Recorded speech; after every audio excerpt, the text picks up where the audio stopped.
Millions of frontline workers keep our economy running and are provided with the latest technology to do their jobs. But digital adoption, especially by frontline workers, is really hard. This is Frontline Innovators. We explore how to overcome challenges and achieve success when we empower our essential workers. I'm Justin Lake. And I'm Gene Signorini. Together, we speak with experts who are leading the way and driving digital transformation to the front line. This podcast is sponsored by Skillful, on a mission to help frontline workers learn and use the technology needed to succeed in their jobs. Welcome to the Frontline Innovators podcast. I'm your host, Justin Lake, and we have another amazing guest for today's episode. Today's guest is the Director of Technical Services of North America and the Global Product Manager of Services for Bosch Automotive Aftermarket. That was quite a mouthful. His name is Daniel Angelo. Welcome to the show, Daniel. Hello. Thank you. Thank you very much, Justin. Thank you. Thank you for the invite. It's really exciting to be here to talking about a little bit our daily challenges in this new crazy world. So yeah, glad to be here. I'm so excited that you're here. Our audience hasn't had a chance to, participate in the prep call that we did leading up to today. So I already know some of the things we're going to talk about, and I'm telling you, turn up your volume, get ready for this conversation because Daniel's got a bunch of really interesting things to talk about. He works for, a fascinating organization in a very interesting industry. And there are some things about today's conversation I think are going to just be a little bit different because there's a really big evolution going on in the automotive space.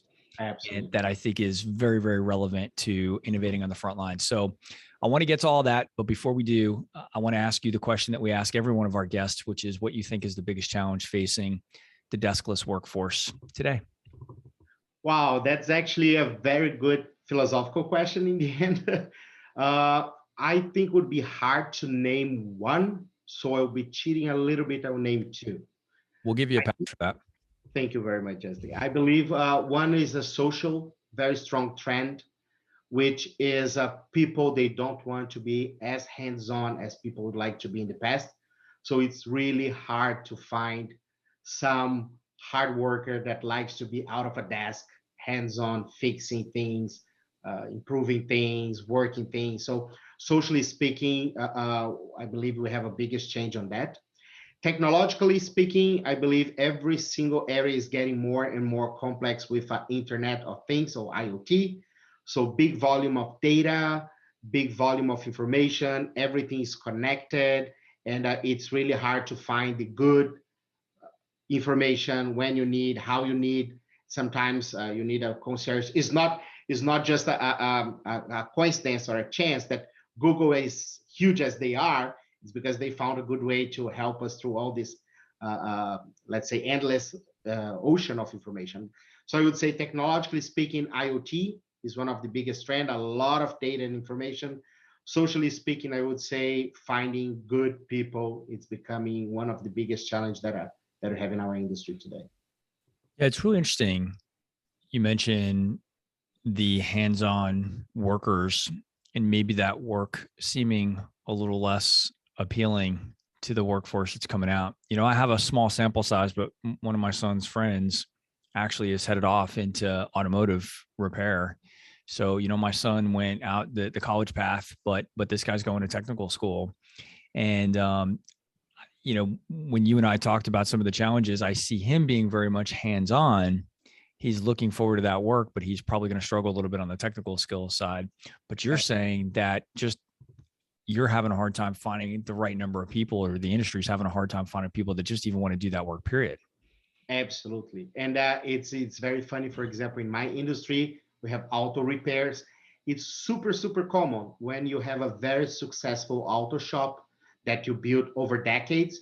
Your kids are going to college, becoming lawyers and engineers and doctors, and now have to sell your business because they don't want to do. It's not that fancy, it's not trendy, and this and that. So yeah, unfortunately, it's a reality. Our workforce is also aging, right? So it's common to have 55, 60 plus mechanics.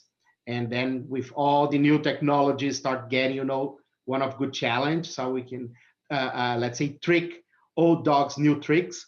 But yeah, it's a big gap in the new generation. They just don't want to fix cars, in my case, for example. Yeah. It's really fascinating. I have some more questions on that, but I want to save it. And Sure. I really want to get to share your background with our audience, let them know a little bit about who they're hearing from. You've got a really interesting past. So share with us, give us a little bit of background about how you came into the role that you're in today. Absolutely. First thing to say, probably you already noticed my accent. So I'm from Brazil. I'm living in US since 2016. First in California, now in Michigan. So very different experience in this huge, huge, huge country.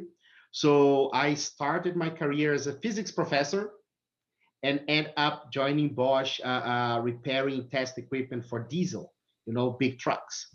So that all of this in Brazil, and that was the moment that I start having contact out of my desk, really going to shops, installing equipment that start being connected to the internet, times in locations like Amazon forest or Trinidad and Tobago that we don't even have internet.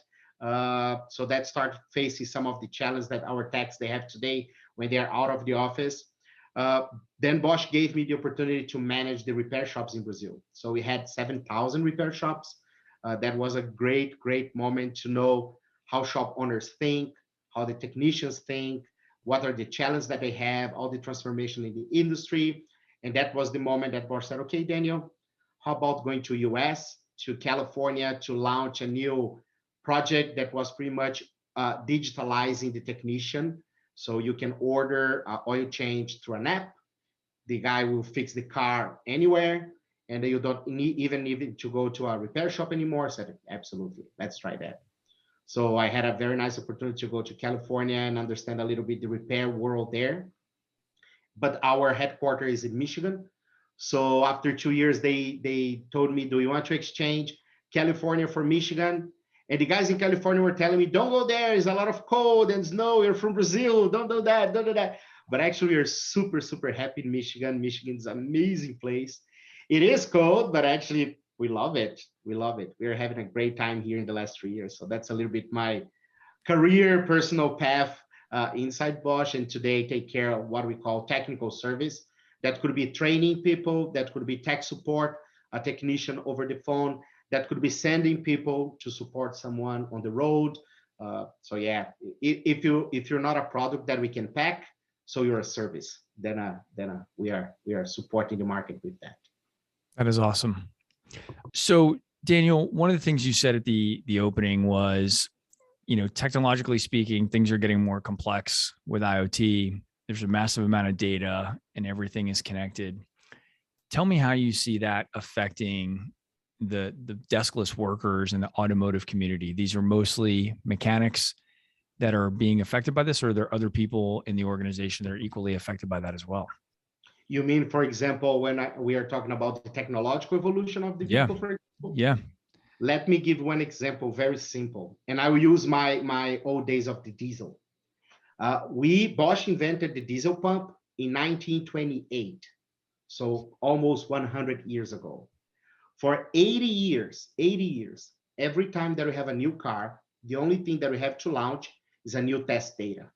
So the technician can go to the pump and do exactly very similar procedure in the E pumps, VE pumps, inline pumps. If you're a technician from diesel, you know what I'm talking about. Then in 95, we just said, okay, now pumps are electronic. And electronic create like a whole new world. So even we start using a new terminology for that. So our mechanic, the technician, the classic technician, now he needs to know not only about pressure, but also about voltage, current, electronics, bits and bytes. So we start calling this guy a mechatronic. So that means it's the mechanic and the electronic in just one combination. And that starts bringing a very big revolution on the diesel world. If we look at today, every single car is connected. So you have not only someone that's a mechanic, that's an electronic, but someone that knows about that data science, about computer science. So that's really a new beast that we need to raise in every single repair shop. So you can literally fix a computer on four wheels. That's what it is, a car today. So if you think about, for example, autonomous car, like a Tesla or any a 2.0 autonomous system that we have today, we call ADAS. So it's these assistant drivers that we have is not fully autonomous. We have more code in a car than in an airplane. So can you imagine now that I used to be a mechanic for the last 40 years, just, replacing parts, spark plugs, and now you have a computer in your hand that's going to do 9% of the work in a car that's going to drive by itself. So if you do something wrong, you can cause the accident. So that brings a little bit the biggest challenge that we have in the industry. If you think about EV, electrical vehicles, what you used to do in a car, you used to change oil. You don't change oil in EV. You used to have, for example, battery exchange, the normal 12 volts battery that you don't have this battery anymore. Now it's a huge package, that you can even die if you're touching wrong. You used to do brake jobs. Now the brakes are regenerative. So when you're braking, actually you're generating energy back. So your whole world is just collapsing. All those new cars, it's a really new machine. So our biggest challenge is how we can take this mechanic and transform him as a mechatronic. So how this mechatronic guy is the guy of, let's say, this mechanic 3.0, 4.0, whatever you want to call, right? But how we can get all this volume of information and make accessible inside the shop, because this guy is not going to the desk. This guy needs to be in the car. The car still have wheels, suspension, has to go to the road. It's a machine, right? So this is definitely the biggest challenge that every technician is looking forward. But yeah, it's a good fight to battle, I would say. So how are you handling that? I mean, you're raising some really good points that there's just, I hadn't heard that stat before, but there's more code in a car than an airplane. That it actually doesn't surprise me, right? There's a lot going on. There's a lot more traffic to deal with in a car. It's exactly. It's actually quite a bit less predictable of an environment than the airplanes, right? So I can see that. So how are you trying to solve this? What are you putting in place now to help bring up this current generation of automotive techs and bring them into the future? A lot of stuff.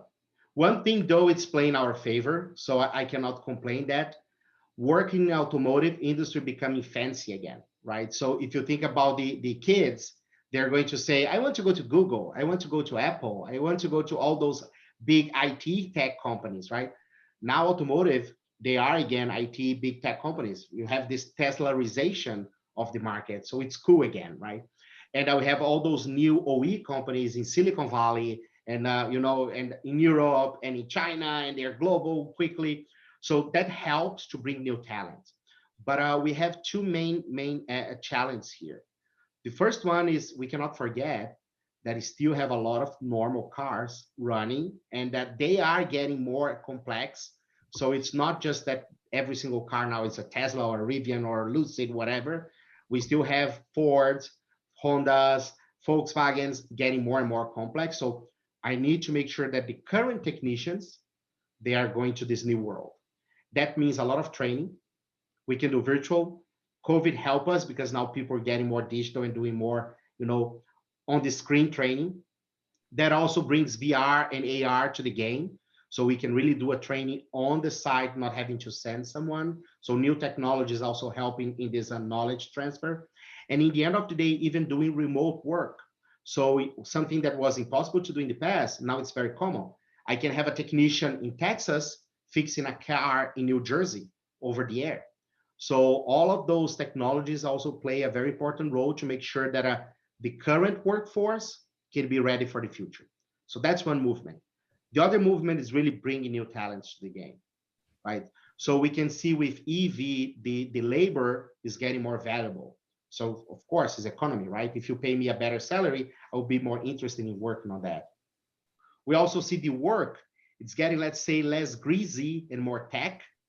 So now you can see easily a technician in a white, let's say, shirt with gloves, computer, and really taking care to not be electrocuted by the car and not to be, leaked oil or something like that. So that also helps to be more attractive to the new generation, right? So those are two big movements. We are close, for example, with university and technical institutes, so we can really bring those guys already ready to this new reality, right? So those are two big movements. But don't get me wrong, the gap is there. We're still lacking a lot of technicians. In the US, we have numbers that go over 50,000, the gap of techs. So we also need to get all those guys and make them more efficient, make the process more automatic, make the car not only self-driving, but maybe even self-repairing some of them. In the end of the day, yeah, we need someone, we need a big brain thinking, and we need to help this brain to be capable to do more that they're doing today. So I would say those are the main areas that we're trying to work. Any one of those topics could be the entire podcast. So I'm going to have to go back. I'm going to have to go back and just pick through a couple of these. You talked about VR and AR playing a role in this. I think the automotive industry is ripe for making those investments because the problems scale very big globally. Talk to me about, can you be a little bit more specific about some of the things you're doing with VR and AR and what's working, and perhaps maybe explore with us some things that aren't working so well? Yeah, absolutely. So one thing that is really working well, sometimes it's really hard that you can have, let's say, a prototype or a mock-up or a real engine or battery pack, whatever it is, that you can easily ship to, I don't know, 50 locations in US, right? It's way easier to ship those glasses. So one module, a training module that we have a case, we have 8 glasses, we can ship to a room of students. Everybody can put the glass and look to an empty table. And now everybody is actually seeing a e-drive or an Excel drive that costs, I don't know, 50,000 euros that will not be capable to ship here and there, but everybody's seeing the same thing. I can have a professor over the air, let's say in Germany, really going virtually and say, okay, let's remove this bolt. This is this component, this is the e-drive, or this is the box, the computer box that's going to communicate with the battery pack, and on and on and on, the inverter, the converter. So I can have a way more easier access. The students, they know how big it is. The students are literally seeing face to face. It's way more cheaper and accessible to train people. So that would be, let's say, knowledge, a predictive knowledge, let's put this way, right? So I training the guy before the technician has the problem. Now let's assume there's a car there. There's a car in the shop, and for some reason he cannot fix. So he needs to be guided through the process. So we can also use, for example, VR in that case, to put the glass again, or AR, actual augmented reality. So he can put the glass, he can look to the let's say the box or the engine, and I can draw in the glass the connections that he needs to do. So now he knows exactly how to connect the cables or the wiring diagram. Usually a wiring diagram you print in a paper, very greasy, a lot of oil, you go to the shop. Now we can just put the glass and you can see exactly what each wiring is doing. Of course, this is a new technology, is not available for every single case, but that's how AR and VR could support us to train people or to really to do fix on the job. We have what we do have already on the field is using the phone. So I can just tell the tech, the tech is in the middle of nowhere. You just need a phone. I can connect. I can have an expert sitting somewhere else that's going to look through the phone, see exactly what they are seeing. They can draw together the topics. So actually, they're both looking to the phone, not looking to the machine, for example. And then we can draw, we can connect, we can write, we can make the information accessible. So really supporting on the stop. That's not only automotive. I had the opportunity to be in a field service convention 1 month ago, and that really touching every single industry, from Epson, from printers, that now instead of sending someone to install the printers, they're helping the driver that's delivering the printing to install the printer, just with technology over the air. So the technician is becoming a rare resource. So we have to have those tools to make them more efficient, let's put it this way. And VR and AR literally can teletransport those technicians across the country or even across the world. Yeah. I think the remote expert use case is one of the most promising to really bridge the physical gap of having the right skill set, the right talent in the right place at the right time without having to actually have that person there. Absolutely. When we talk about these skills gaps, it seems like the most obvious way to really bridge that gap. And what's great is this isn't some future technology, right? You were holding up your phone. I know a lot of people are listening. They may not have seen your phone, but you're just holding up a smartphone. That remote expert capability exists right now, today, on Android, on iOS, on tablets, on smartphones. You could do that technology today. And as long as you're prepared for the change management and able to communicate and ensure adoption of all of that to the folks, then the tech is there to support that capability. And I think that's a very exciting place that we are today and where we're headed more going into the future. And it's unbelievable to imagine that all of this starting becoming live with Snapchat and Instagram. People putting ears in their pictures and stuff like that. And this kind of code with machine learning, we just transfer that to other applications, right? So yeah, literally super amazing. So would you say that as maybe early adopters of some of this technology in your industry and within your company, would you say that adoption has been easy, or have there been challenges to get folks in the field actually using this stuff? No, it's not that easy. Let's put it this way. Okay. One thing that definitely helped, let's say, of course, COVID was something really, really shake the world, right? But accelerate some topics. So the adoption of those remote technologies with COVID, because now you cannot leave your home. So now you're doing inspections in the house for mortgage using remote technology. So everybody, even the banks that usually they are the last one to adopt a new technology, now they have to accept mortgage over the air, right? So that helped to accelerate, but it's not that fast. We do have some, let's say, pushbacks. One is the technology itself, the hardware itself. If you think, for example, that Google gave up on Google Glass a few years ago, and now they're considering again. So the timing for those technologies, apparently it's not there yet. It's becoming more and more now, but if you go 5 years in the past, they were not. So those glasses itself, they are more expensive, that it's not easy to a shop, for example, just acquire that for training purposes. So this is one of the challenges that we have, how we can find a good business model where we can make the technology flow. And a second one, it's gamification in the end of the day, right? So when you're playing with a glass, creating this virtual reality, it's a gamification, and some people just get sick. Literally, they start looking around and they cannot stand there, not use it too. So if you put on YouTube, you can see a lot of very funny scenes that people falling and all that, but it's a serious topic. So this also for VR and AR, I would say push back a little bit this adoption.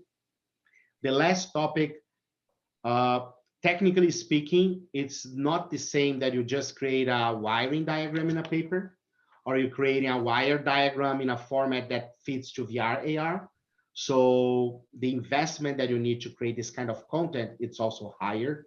And of course, in a business, you always counting the dollars. So that could also be an issue.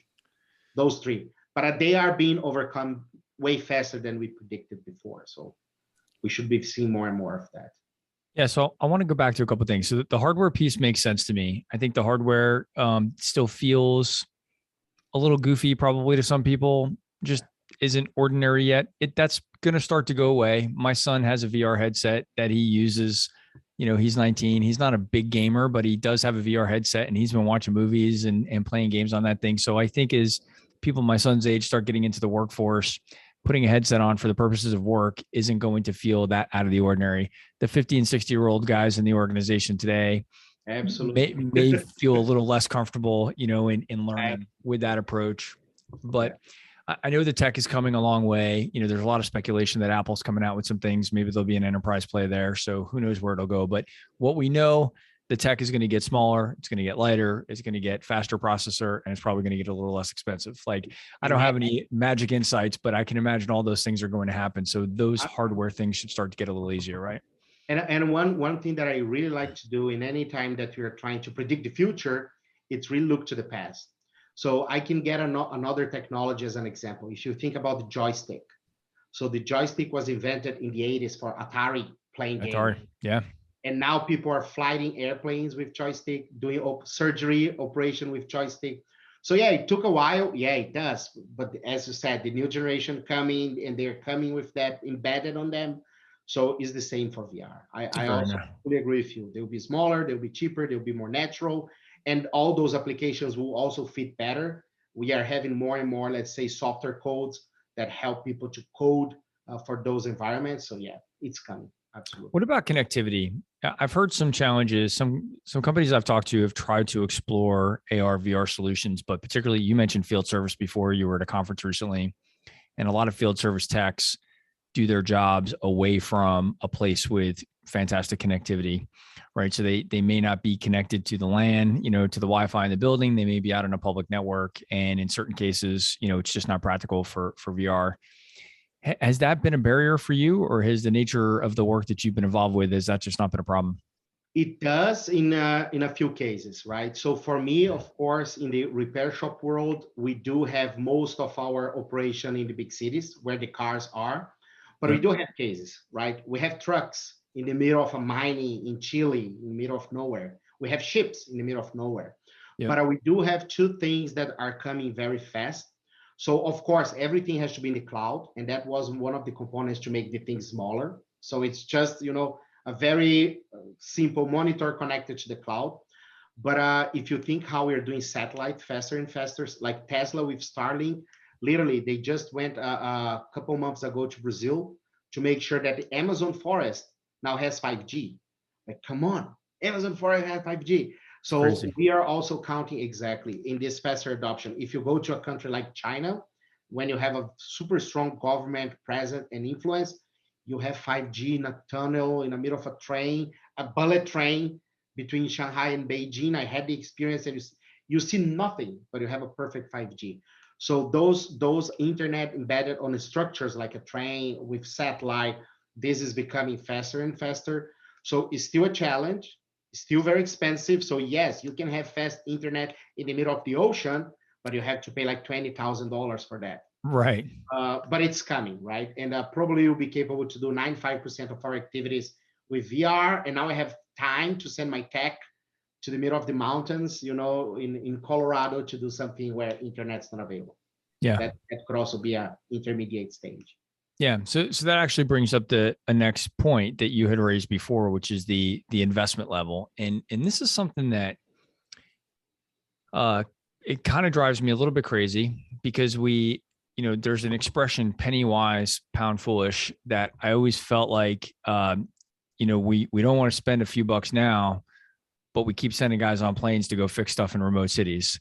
Yeah. And so I feel like, is the issue that the content creation is just still more expensive than putting guys on planes and just getting them out there?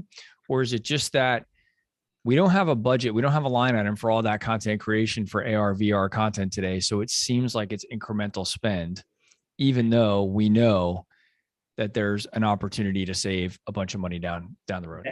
That is always the chicken egg question. And that was, I can share a case when we start saying about, okay, let's invest in this new software to generate the capability for the phones to have this interaction with our tech support. The first question is, okay, is that going to save cost? Or is that something that we're going to sell to the customer? So no, we're not going to sell. We expect to save cost. Okay, how we're going to save cost? Okay, we expect to dispatch less specialists to the field. Okay, how much? I don't know. And now you come to the topic that it's a well-developed technology, but you cannot just build a case. So you have to take some risks. That's why usually the ones that are more willing to take those risks, usually they are the first one to get the benefit, but sometimes they also have a problem. If you think, for example, tablets, that is also one thing that today is very normal in our industry, iPads and things like that. The first company to develop this in a commercial way was Microsoft. 5 years before Apple, but it was really wrong timing, right? So everybody, and it was not that charming. Let's be honest, it was really not that charming. So people look at that and say, yeah, that's too much nerdy stuff. Yeah, that will not fly. So timing is also a big issue. That's why, for example, VR, AR, we are always doing those small pilots and testing, because then you can really see, okay, the adoption now it's way better. You go to present, it's not the first time that the person is seeing that in their life. It's actually, oh, my son has this, or, oh, I see that in this fair. Oh, my competitor is using. So in the end of the day, when you have more cases, it's easier to justify to your board. Keep in mind, sometimes your board are the guys with 60, 55 plus. So they never saw that before. So yeah, it's innovation. Is the innovation? There's a very good book that I like. That's I think in English is the Innovator's Dilemma. Mm-hmm. That's exactly the question. How much should I invest in a new innovation to really generate value to the society and not just to be a fancy tech thing that I'm putting a lot of money and not getting anything back, right?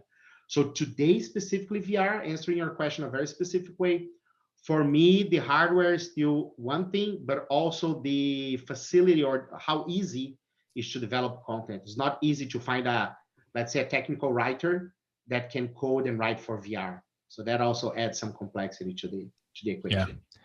There'll be advances that will come down, Absolutely. on that for sure. And I'm sure there are dozens or hundreds of companies that are out there right now looking to make VR content easier, faster, better than it was before, right? So that eventually we'll find that point of equilibrium where the cost of content creation will be such that it's an easier business case. But you said something else that's really, really important. And we talk about this a lot in the context of innovating on the front lines. And that is, you have to take some risks to innovate because we don't have a crystal ball. So we can't predict exactly what's going to happen when we innovate. And this is one of the things that maybe I'm just getting old and grouchy, but I find it frustrating working around organizations that say that they want to be innovative, but at the same time, they are also risk averse by nature. And really, you can't have both.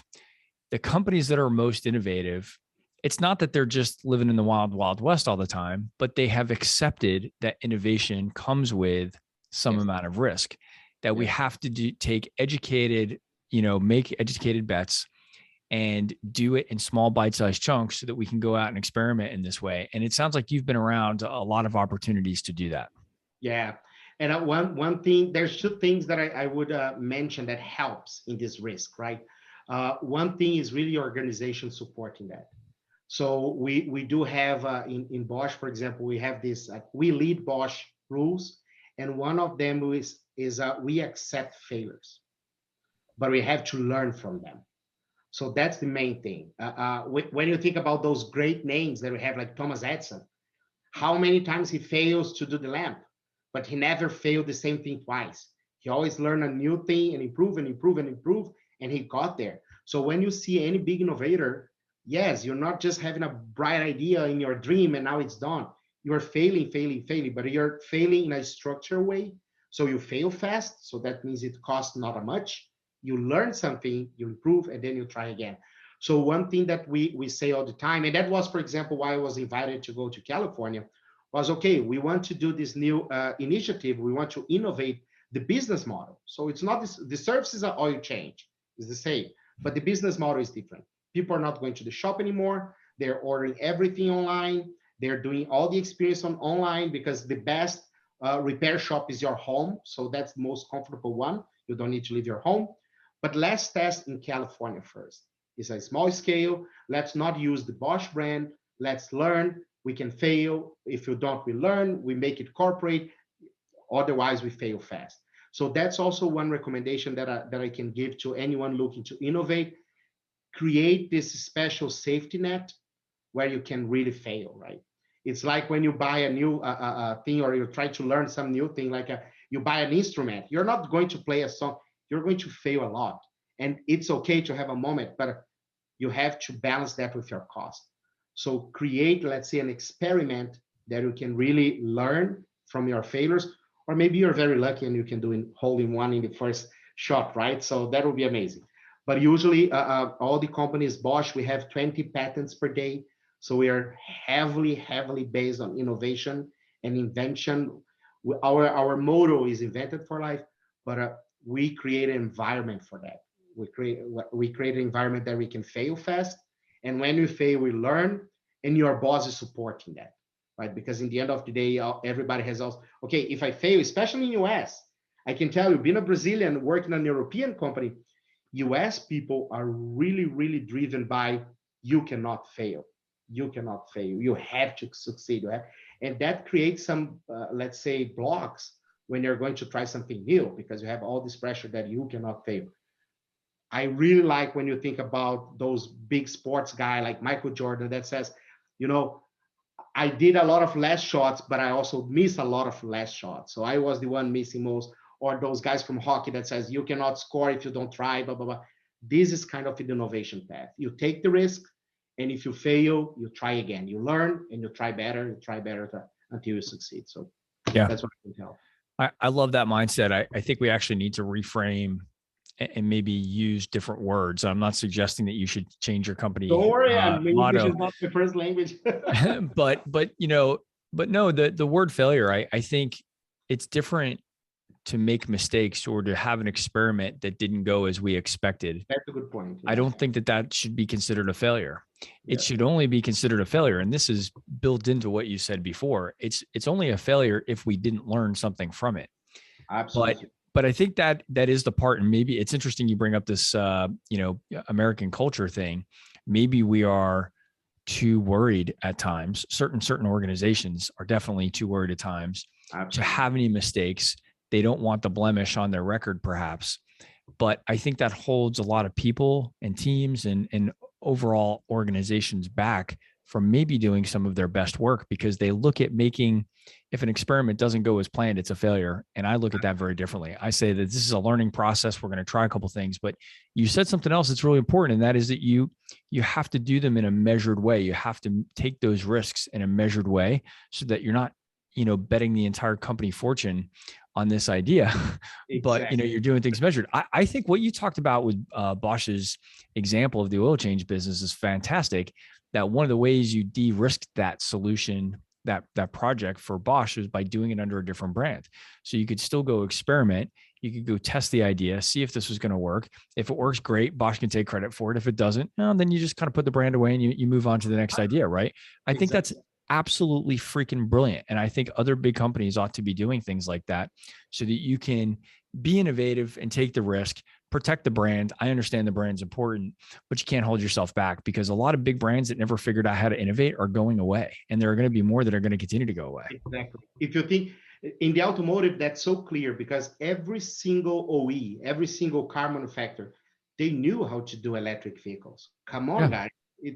But they never took the risk. They're too shy. And then it was necessary from a crazy guy coming from the IT world to have this crazy idea. I want to do spacecraft and cars, to really shake the world, to say, wait, we need to jump into that, right? And now everybody's going in this stronger and stronger. Everybody knew how to do. Everybody had the money how to do. Everybody knew the market what to do. They just didn't have the courage to do. So, yeah. Well, there are some other things about, I'm very familiar with Tesla, regardless of what everybody thinks about Elon Musk. I won't even open up that debate here, but interesting character, very interesting company, and it's an interesting history. I think some of the things that are most fascinating to me about Tesla, and I'll disclaim, we are a Tesla owner in my household. What's really interesting is they've completely upended the approach to everything, not just the fact that it's an electric vehicle. That's actually just one piece of the puzzle. And for people that think that Tesla's successful just because of electric are crazy. They don't understand what's happening there. Yeah. But they have fundamentally changed how we get our car serviced. And you said this before, the best place to get an oil change, or I would expand that to say the best way to get any service on my vehicle is in my own driveway. Yes. And, Tesla's model is based on that. So, my wife is the primary driver of the car. So she put in a service request on an app on her phone, and a Tesla truck shows up on our driveway to fix the damn car. That's pretty freaking amazing, right? It's completely different. They even change, if you go more fundamentally in the industry, they even changed the time to build a new car. So everybody was setting the same rules for so many years. You're fully right. EV is just a small component. We even say this Teslarization process. So if you think about it, you have all those models, right? All different trims that you have in a car. A lot of trims in a Tesla is just a software. Yes. So you buy exactly the same hardware, but if you pay a different package, you have more power, more autonomy, additional convenience, the autonomous driving package. And that was something that everybody was looking and say, wow, why nobody thought about that before? BMW just started doing that, but yes, now you're not the first one, right? So you're fully right. I know a little bit about the BMW story, and they're getting a lot of bad press because the first thing that they chose to create a subscription around was a piece of hardware in the vehicle rather than software. So that's number one. They did the heated seats, I think is the story, right? Yes. And so the problem is that you feel like, hey, the heated seats, like there's something tangible about that. There's actually like heating elements underneath my seat that I already had. Why do I have to pay more to have them? And I think this is just a psychological thing. But Yes. software, I can't put my hands on software. So I'm more accustomed as a consumer to paying for a software upgrade because I can't go see that code. I can't see that button in the application, right? But Yeah. I could look under my seat and see that there was already a heating element under there. Why do I have to subscribe to that? Right. So, but I think this is just, I mean, we've talked about a lot of things here about these are all changing how companies have to work with their customers. And the most innovative companies, you know, Tesla, I do think is a good example. Love them or hate them, they're fundamentally changing some things. Electric is part of it. Where I get the oil change is part of it. How I upgrade is all done on an app, right? Like my wife could upgrade her car from the app on her phone. It's insane that they've brought this stuff to market now. So there's a lot of innovation there. But getting back to, but getting back to the frontline workers, all of the people that support that organization now need to be thinking entirely differently, right? About what that job means. That a Tesla technician that comes to my house to fix something is probably a very different type of technician than somebody that might, you know, be working at the local Meineke shop.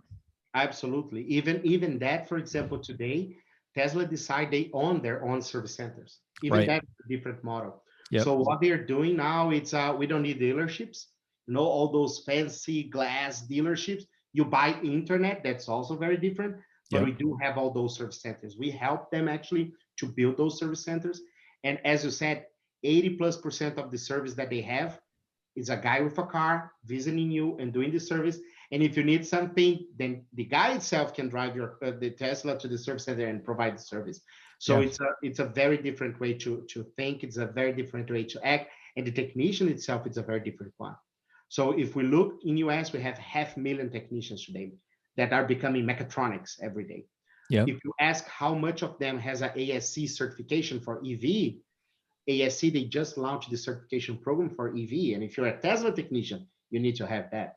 So even their techs, they're already in a space that's a very vanguard space, right? It's a very new space for that. So yeah, it's a good challenge to have. Absolutely. It's fascinating.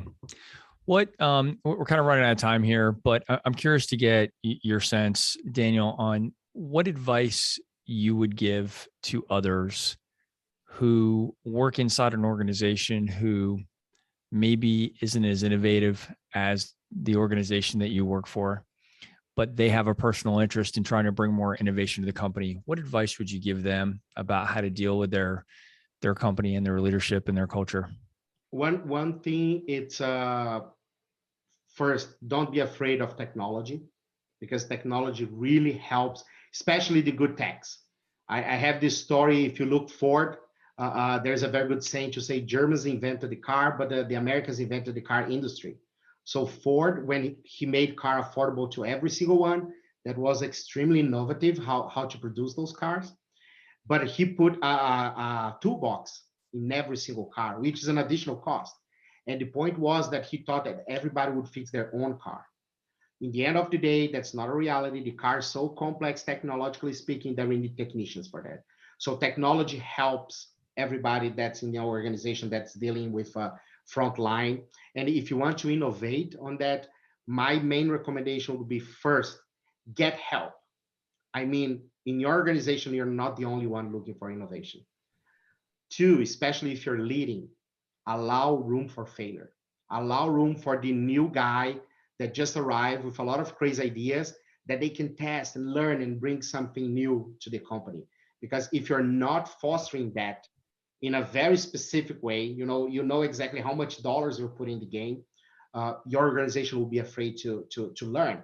And let's not use the failure to learn, to make mistakes and to learn. And the third thing that I believe it's a very good one, benchmark. Every single industry you can look aside and find a benchmark. So I can tell you the health industry, they start copying the automotive industry for lean manufacturing. And today we are copying a lot of the health industry in machine human interface, how we can, have a better relationship with the human being. So benchmark, I believe, is one of the best way to innovate. So I want to have the best experience to go to a shop. We learned that the worst place to benchmark was dentist, and the best place to benchmark was beauty saloons. Oh, So we start okay, so that would be the benchmark of the best service and the worst service that people experience. And then we start benchmarking until we realize that the beauty salon, for example, the best experience when they go to your home and they do all the service there. So, okay, maybe you should find a way to service the car in the home. So benchmark for me, it's also good because you can learn a lot from other people's mistakes. Let's put it this way. So that will be my 3, let's say, recommendations to start tomorrow something different in your own organization. I love that idea. I agree with the dentist thing, by the way, too. Can't think of any good experiences there, but I haven't spent much time in beauty salons, so I can't vouch for that part. But all seriousness, I very much appreciate the idea of looking out at other industries, perhaps things that seem like there would be no connection at all. Like when you talk about trying to learn in the automotive industry from dentist offices and beauty salons, that's fascinating. And that's an amazingly good example of how to think outside the box a little bit. And that doesn't even take, like, this is a good example. It's not risky and it's not very costly to look at those other examples. You're just looking at what other people are doing. So it's a great way to do that research, to bring those insights back into the organization and minimize the risk that you're taking as you try to go, take on a new business model. And you can even do some good networking as well. Maybe you can find a supplier or a customer in that experience as well. Yeah. So I'm a big fan of connecting people. Fantastic. Daniel, this has been a fantastic conversation. I've really, really enjoyed it. I knew that it was going to be very interesting, and you delivered it exactly as I expected. So thank you very much. Very good. Super glad to hear that, Justin. Super appreciate. I hope everybody that's listening really enjoying, and looking forward to have another interaction. I'm certain that they have enjoyed it. And to the audience, if you have, please share and rate the podcast. 5-star ratings help ensure that it gets promoted to other professionals like you that are innovating on the front lines. I always realize too, I say 5-star ratings all the time. We put this on YouTube as well, and there are no stars on YouTube. So on YouTube, you can just give us a thumbs up or subscribe. Exactly. This podcast is sponsored by Skillful, the mobile digital adoption platform for deskless and frontline workers. Visit the website at skyllful.com. And we're always looking for new guests on the show. So Daniel, if you know anybody else that would be a good guest, we'd love to hear about it. Make an introduction on LinkedIn, and we'd love to get him on the show. And to our audience, thanks for listening today.